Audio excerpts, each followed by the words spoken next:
La comunidad misionera setecana presenta Héroes cristianos de ayer y de hoy, historias verídicas y fidedignas de hombres y mujeres que respondieron al llamado de Dios.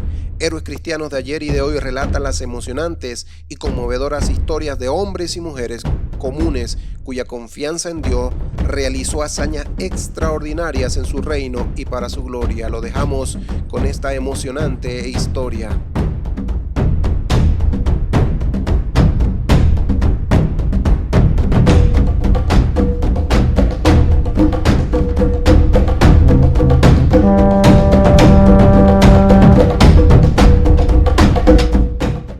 Héroes cristianos de ayer y de hoy. Corazón pionero. La vida de David Livingstone.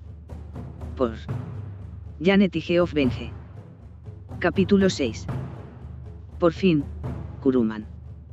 Entonces, ¿cuánto quiere por él?, preguntó David Livingstone mientras examinaba el carromato. Es difícil ponerle un precio, respondió el comerciante, cuyo sombrero estaba convertido en harapos. Un carromato como este tiene mucha demanda, por causa de los Boers y su desplazamiento hacia el norte. David asintió. Había oído hablar de los colonos holandeses, o Boers, como se les llamaba, que se habían establecido en la tierra de los zulúes, en el noreste, para alejarse de los británicos que dominaban la costa de África del Sur. Le daré 40 libras por él, ni un solo penique más, dijo David, echando mano a la cartera que llevaba en el bolsillo de la chaqueta. 50 y es suyo. Es lo máximo que le puedo rebajar, replicó el comerciante. David miró en torno suyo. No había más carromatos a la vista y este era bastante grande. Necesitaría 12 bueyes para arrastrarlo, pero podía transportar suficientes provisiones para los 3 misioneros y los guías nativos. Trato hecho, dijo finalmente. Le daré ahora la mitad y la otra mitad cuando vuelva con los bueyes. Mi colega debe estar comprándolos ahora mismo.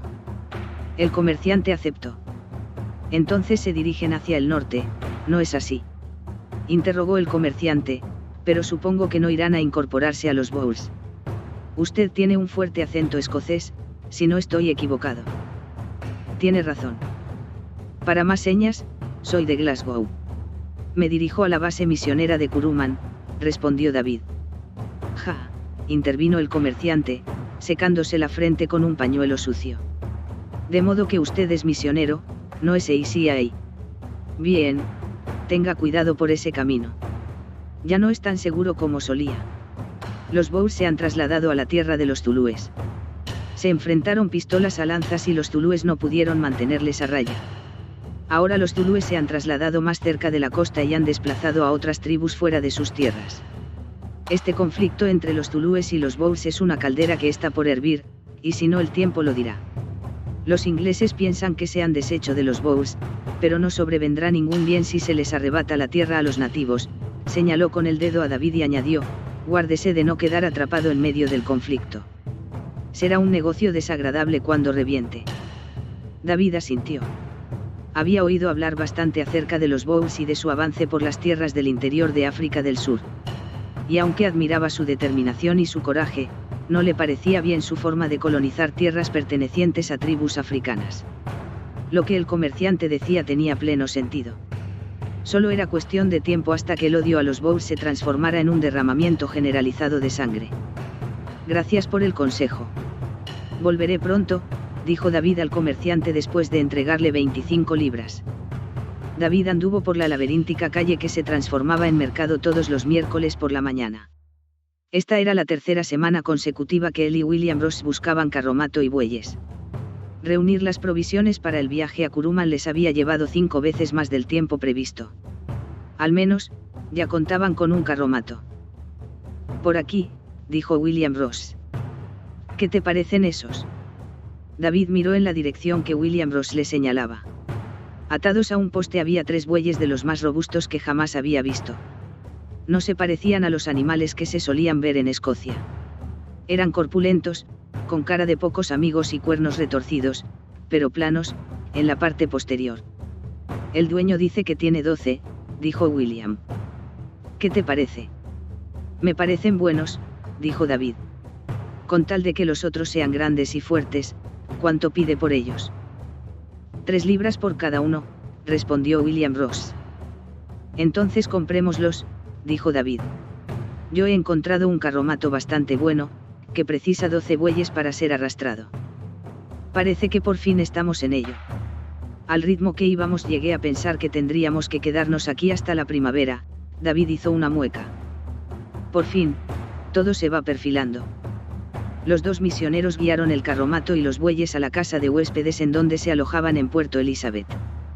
Tardaron 2 días más en conseguir todas las provisiones necesarias para el viaje hacia el norte.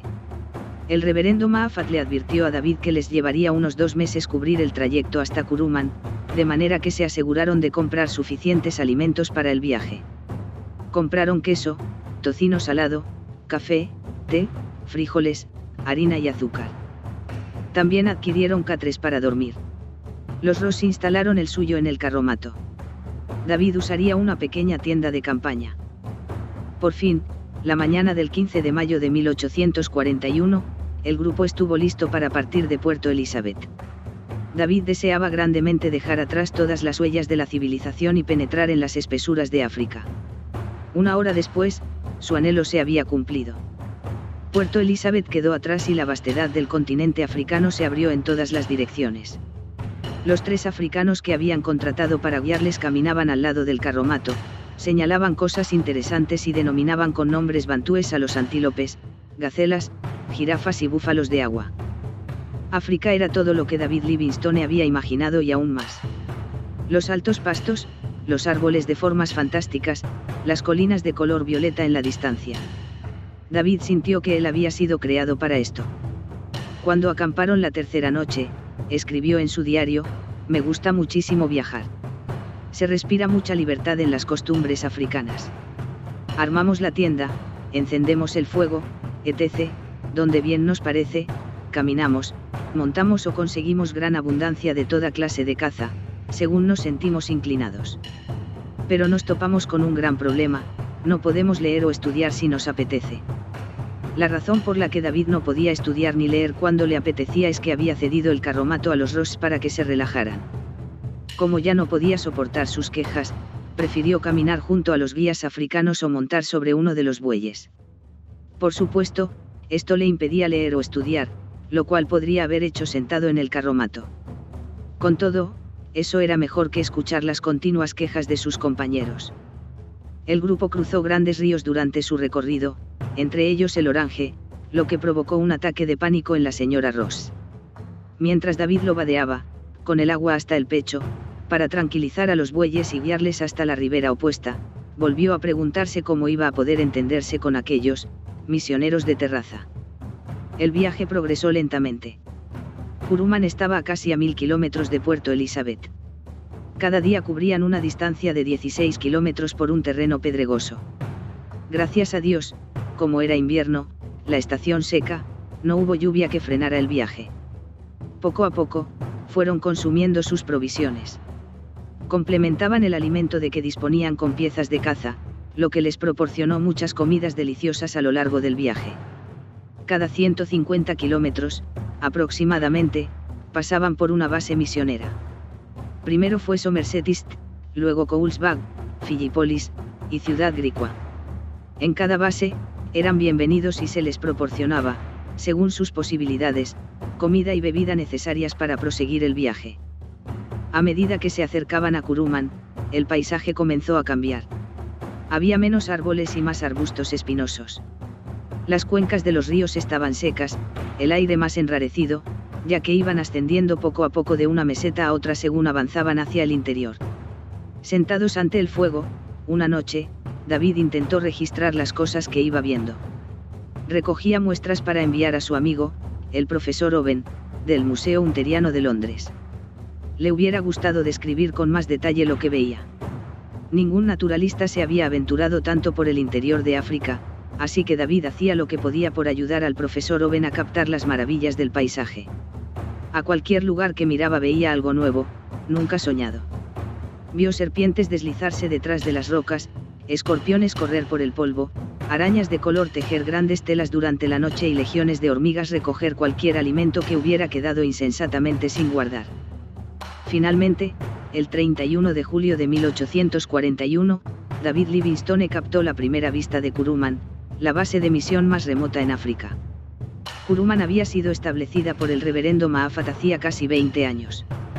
Por supuesto, el reverendo Maafat y su familia aún no habían regresado de su periodo sabático, pero los misioneros que vivían allí, Roger Edwards, su esposa y Robert Hamilton, dieron una calurosa bienvenida al grupo. Una hora después ya se había descargado el carromato y desenganchado los bueyes para que bebieran. David y los Ross se sentaron a la mesa en la terraza de la casa principal de la misión. La señora Edwards, mujer maternal, de edad cercana en los 50, se afanaba preparando té y bocadillos y charlando con la señora Ross. David y William Ross sacaron periódicos y cartas de Puerto Elizabeth. Los periódicos eran de hacía casi 3 meses, pero contenían las últimas noticias para los misioneros de Kuruman. Luego que Roger Edwards y Robert Hamilton echaran un vistazo a los periódicos y leyeran algunas cartas, la conversación giró en torno al punto de misión y la vida en Kuruman. Dejemos a las mujeres para que comenten las galas de la moda africana, dijo Roger Edwards, poniéndose de pie. Les mostraré el recinto. Los 4 hombres abandonaron la terraza. Primero les enseñaré la iglesia. Está por aquí, dijo Roger, poniéndose a la cabeza del grupo. Doblaron la esquina de la casa. David se asombró ante un gran edificio de barro. ¿Es esta la iglesia?, preguntó, pensando que superaba en mucho a las iglesias de las otras bases de misión visitadas a lo largo de su recorrido. Lo es, replicó Roger. Aquí recibimos más de 400 nativos todos los domingos. Me asombra, dijo David, oír que hay 400 cristianos en medio de África. Bueno, yo no diría que todos son cristianos, dijo Roger haciendo una pausa y mirando al suelo por un instante antes de continuar. En realidad, solo son cristianos unos 40, es decir, si tenemos en cuenta los que han sido bautizados y siguen las enseñanzas de la Iglesia. Oh, dijo David, 40 cristianos. ¿Quieres decir que solo hay 40 cristianos en todo Kuruman? Me temo que sí. No es tan fácil como parece la conversión de los nativos. Tienen sus propias maneras de hacer las cosas, ¿sabes?, se defendió Roger Edwards. David se llevó una gran sorpresa y evitó hacer nuevas preguntas por el momento. 20 años y solo 40 conversos. Fíjate en eso, interrumpió bruscamente Robert Hamilton, cambiando de tema. Es uno de nuestros mejores proyectos, un plan de regadío. David levantó la mirada. La ingeniería era algo que él apreciaba. Los 4 varones dejaron atrás la iglesia y pasearon por muchas hectáreas de tierra fértil que se extendían hacia el este. El terreno ofrecía el aspecto que David siempre había imaginado que tuviera el jardín del Edén. Enormes y floreados arbustos, y plantas variadas, se disputaban un hueco bajo el sol. Las ramas de los naranjos y limoneros se hundían con el peso de su fruto. Por todas partes asomaba una gran profusión de color y vida. Y en medio de todo ello fluía, por las zanjas, agua pura y fresca. ¿De dónde viene el agua? Del ojo de Kuruman. Así llamamos al arroyo, dijo Robert Hamilton, es uno de los mejores arroyos de la zona. Los hombres recorrieron las zanjas de riego hasta localizar la fuente del enorme torrente. De camino, visitaron una fragua y una carpintería. Al asomarse David a la carpintería vio que todo guardaba perfecto orden. Las limas y los destornilladores estaban colocados por orden descendente. Había un pequeño torno de madera en un rincón. David pensó en las horas que había pasado dando vueltas a la madera en el taller de la Universidad Anderson. Tal vez podría poner en servicio esas destrezas en Kuruman. El sol descendía coronado por una espectacular nube de tonos rojizos cuando los hombres regresaron a la terraza para tomar otra taza de té. La señora Ross estaba más contenta que nunca.